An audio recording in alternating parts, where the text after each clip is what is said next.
नमस्कार, प्रदेश की अहम खबरें लेकर हाजिर है सुजस आवाज राजस्थान। दिन भर की बात अरिंदम और सालेहा के साथ।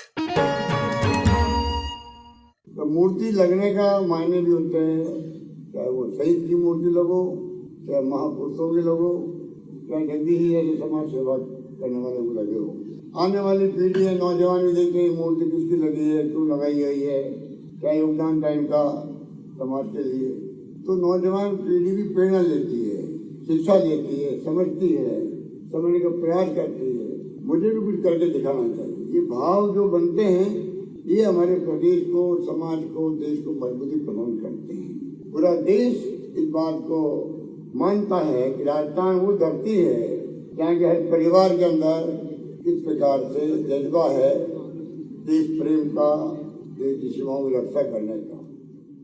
अभी आपने सुना मुख्यमंत्री अशोक गहलोत को। वे आज जयपुर के पास किशनगढ़ रेनवाल के रघुनंदनपुरा गांव में समाज सेवी जगदीश ककरालिया के मूर्ति अनावरण समारोह में बोल रहे थे। इस मौके पर उन्होंने कहा कि इस बार के बजट में हर वर्ग का समुचित ध्यान रखा गया है। बजट को बनाने में मैंने बहुत रुचि दिखाई। जनता के बीच में जाओ, अलग अलग वर्गों से बात करो, वो क्या चाहते हैं वो आपके घोषणा पत्र माना चाहिए। कि जो बजट हमने पेश किए हैं, 5 बजट पेश किए इस बात में, हमने महत्व दिया अगर पहली बार तो घोषणा पत्र को कैबिनेट में उसको रख करके हमने एक प्रकार को पास करवाया। जनता ने वादे करके जीत के आए तो हमारी ड्यूटी बनती है इन वादों को निभाएं, खाली कागजों में नहीं रहे। इसलिए आप जो तारीफ हो रही है बजट की सब जगह, वो इसलिए हो रही है कि मैंने निचोड़ रखा जिंदगी का, समझ करके उसको मैं खुद बजट बनाने के लिए बैठता हूँ। एक एक चीज बारीकी से देखते हैं, किस प्रकार किसानों का, पशुपालकों का, मजदूरों का, युवाओं का, महिलाओं का, सब वर्गों के, दलित हो, पिछड़े हो, आदिवासी हो, भला कैसे मैं कर सकूं। मुख्यमंत्री ने हाल ही में हुई एक चित्रकला प्रतियोगिता के विजेता बच्चों से अपने निवास पर मुलाकात की। इस प्रतियोगिता में दूसरी से 8वीं तक के 25,000 विद्यार्थियों ने हिस्सा लिया। इस मौके पर मुख्यमंत्री ने एक कैलेंडर का भी विमोचन किया। ओपीएस के बारे में केंद्रीय वित्त मंत्री निर्मला सीतारमण के बयान पर मुख्यमंत्री ने अपनी प्रतिक्रिया में कहा है कि वित्त मंत्री को ओपीएस पर अपना रुख स्पष्ट करना चाहिए। वित्त मंत्री को स्पष्ट करना चाहिए था हम ओपीएस के खिलाफ हैं, तो मालूम पड़ जाएगा आपकी मंशा क्या है। आप इस पर गोलमोल जवाब दे रहे हो, ये उचित नहीं है। ये सवाल कर्मचारियों के लिए मानवीय दृष्टिकोण का सवाल है। ये हम कोई उन पर दया नहीं करे, ऐसा नहीं कर रहे हैं। 35 साल की सर्विस के बाद में आदमी अगर सिक्योर फील नहीं करे और शेयर मार्केट के ऊपर डिपेंड रहे, ये कहाँ की समझदारी है। उनको मालूम है कि ह्यूमन राइट कमीशन विरोध कर चुका है इसका। हाई कोर्ट जजों के ऊपर तो ओपीएस रहेगा, आर्मी में ओपीएस और बीएसएफ में, इंडो तिब्बतन पुलिस में, बाकी पैरामिलिट्री फोर्सेज में एनपीएस है। जब समझ में आ गई कि एनपीएस लोग स्वीकार नहीं है, इसका नुकसान है, तब तो गलती सुधारनी चाहिए। हमने पहल करी तो 4-5 राज्य तो आगे हैं। मेरा मानना है कि स्पष्ट तौर से ओपीएस लागू करना चाहिए। लाखों कर्मचारियों को, रिटायर्ड कर्मचारियों को विश्वास दिलाना चाहिए कि भारत सरकार और राज्य की सरकार आपके साथ खड़ी है सुख और दुख के अंदर। आपको बता दें कि केंद्रीय वित्त मंत्री ने कल जयपुर दौरे में एक सवाल के जवाब में कहा था कि ओपीएस लागू करने वाले राज्यों को एनपीएस में जमा पैसा नहीं दिया जाएगा। राजस्थान में ग्रामीण बस सेवा से ग्रामीण क्षेत्रों के लोगों को बड़ी राहत मिली थी। इसे देखते हुए गहलोत सरकार ने इसे फिर से चालू करने का फैसला किया है। परिवहन मंत्री ब्रजेंद्र ओला ने झुंझुनू में कहा कि राजस्थान की सड़कें बहुत अच्छी है, ग्रामीण इलाकों में लोगों की आवाजाही भी बढ़ी है। इसे देखते हुए उम्मीद है कि ग्रामीण बस सेवा लोगों के लिए काफी उपयोगी साबित होगी। ग्रामीण सेवा को पुनः चालू कर रहे हैं। हमने पिछले बजट में 21-22 के बजट में ये घोषणा की थी कि हम ग्रामीण बस सेवा को पुनः शुरू करेंगे और जो पंचायतें उस वंचित हैं उन सब में इस सेवा को ले जाएंगे। उसको हम अब 2 फेज में लागू करेंगे। उसके अलावा बजट में 1000 बसें नई की व्यवस्था करने की घोषणा की है, वो भी हम करेंगे। संगठित अपराधों की रोकथाम के लिए अंतर्राज्यीय कार्य योजना बनाने पर आज पुलिस मुख्यालय में चर्चा की गई। डीजी पुलिस उमेश मिश्रा की अध्यक्षता में गुजरात, पंजाब, हरियाणा, चंडीगढ़, दिल्ली और राजस्थान के पुलिस अधिकारी बैठक में मौजूद रहे। डीजीपी ने कहा कि गैंगस्टर्स और हार्डकोर क्रिमिनल्स के खिलाफ सूचनाएं पड़ोसी राज्यों की पुलिस से साझा करने से संगठित अपराधों पर अंकुश लगाया जा सकता है। उन्होंने जेल में बंद अपराधियों के मोबाइल का उपयोग करने की घटनाओं पर भी निगरानी रखने की जरूरत बताई।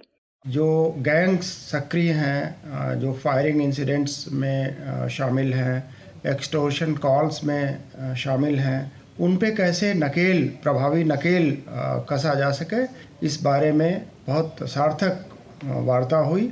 संगठित अपराध के ऊपर लगाम लगाने में हम सक्षम होंगे। सामाजिक सुरक्षा पेंशन देने में राजस्थान अग्रणी है। यहाँ करीब 1 करोड़ लोगों को विभिन्न योजनाओं के माध्यम से सोशल सिक्योरिटी पेंशन दी जा रही है। इसके साथ ही पेंशनर्स का फेस रिकॉग्निशन के माध्यम से वार्षिक सत्यापन करने वाला भी राजस्थान देश का पहला राज्य हो गया है। हाल ही में इसके लिए मोबाइल ऐप लॉन्च किया गया। इसके इस्तेमाल से घर बैठे ही पेंशनर्स का सत्यापन हो जाता है। सामाजिक न्याय और अधिकारिता सचिव डॉक्टर समित शर्मा ने केंद्र सरकार के आधार अथॉरिटी के समक्ष इसका वर्चुअल प्रेजेंटेशन दिया। चिकित्सा और स्वास्थ्य विभाग में चयनित 1764 मेडिकल ऑफिसर्स अपने पद स्थापन के लिए 23 फरवरी तक राज हेल्थ पोर्टल के माध्यम से विकल्प भर सकेंगे। चिकित्सा सचिव डॉक्टर पृथ्वी ने बताया कि जल्द से जल्द इन अभ्यर्थियों को नियुक्ति देकर प्रदेश की चिकित्सा व्यवस्था को और बेहतर किया जाएगा। राज्य की 8वीं बोर्ड का परीक्षा कार्यक्रम जारी कर दिया गया है। प्रारंभिक शिक्षा और पंचायती राज विभाग के मुताबिक ये परीक्षाएं 21 मार्च से शुरू होकर 11 अप्रैल को खत्म होंगी। कॉलेज शिक्षा आयुक्तालय में 2022-23 के लिए कॉलेज और विश्वविद्यालय में पढ़ रहे विद्यार्थियों से छात्रवृत्ति के लिए ऑफलाइन आवेदन मांगे गए हैं। विभिन्न श्रेणियों में ये आवेदन 28 फरवरी तक जमा कराने होंगे। इसके बाद शिक्षण संस्थान प्रधान 10 मार्च तक यह आवेदन कॉलेज शिक्षा आयुक्तालय में जमा करा सकते हैं। और अब वित्त वर्ष 2023-24 के बजट के चुनिंदा अंश हमारी सहयोगी मेधा से। मुख्यमंत्री अनुवृत्ति कोचिंग योजना में जहां पहले 15,000 युवाओं को इसका लाभ मिल रहा था, उसे बढ़ाकर इस बार 30,000 कर दिया गया। अब 30,000 विद्यार्थियों को प्रतिवर्ष इस योजना का लाभ मिल सकेगा। सामाजिक न्याय और अधिकारिता विभाग द्वारा यह योजना 2021-22 में शुरू की गई थी। इसके माध्यम से विद्यार्थियों एवं युवाओं को प्रोफेशनल कोर्सेज और नौकरियों के लिए होने वाली प्रतियोगी परीक्षाओं की तैयारी कोचिंग संस्थानों के जरिए निःशुल्क कराई जाती है। योजना के अंतर्गत यूपीएससी, आरपीएससी, आरएसएसबी द्वारा आयोजित प्रतियोगी परीक्षाओं के साथ इंजीनियरिंग, मेडिकल प्रवेश परीक्षा, क्लैट, सीए, सीएस की परीक्षाओं की तैयारी भी कोचिंग संस्थानों में कराई जाती है। विद्यार्थियों को प्रतियोगी परीक्षाओं की तैयारी के लिए आवासीय सुविधा उपलब्ध कराने के लिए Nehru youth transit hostel and facility centre बनाया जाएगा। साथ ही जिला मुख्यालय पर भी 75 करोड़ रुपए की लागत से 100 आवासीय क्षमता के विवेकानंद यूथ हॉस्टल बनाए जाने की घोषणा की गई है। गत बजट अनुसार युवाओं को प्रतियोगी परीक्षाओं की तैयारी एवं अध्ययन की सुविधा उपलब्ध कराने के लिए प्रत्येक जिला मुख्यालय पर सावित्रीबाई फुले वाचनालय स्थापित करने का कार्य प्रारंभ किया गया था। इसे आगे बढ़ाते हुए अब समस्त ब्लॉक मुख्यालयों पर भी सावित्रीबाई फुले वाचनालय मय डिजिटल पुस्तकालय स्थापित किए जाने की घोषणा की गई है।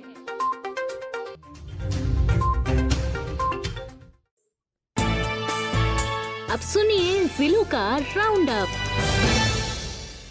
एसीबी ने सीकर जिले में पाटन थाना अधिकारी के नाम से रिश्वत लेते हुए 3 वकीलों को गिरफ्तार किया है। इन्होंने मुकदमे में मदद करने की एवज में 50,000 रुपए मांगे थे।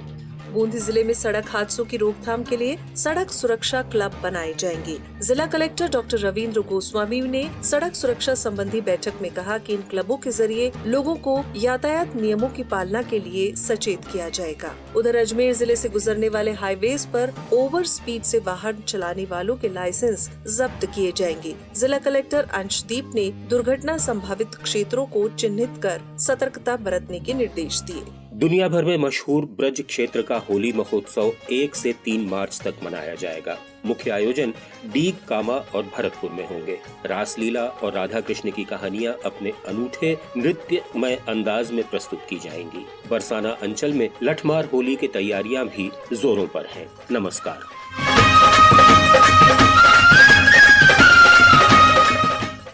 दिन भर की हाइलाइट्स जानने के लिए सुनते रहिए सुजस आवाज राजस्थान।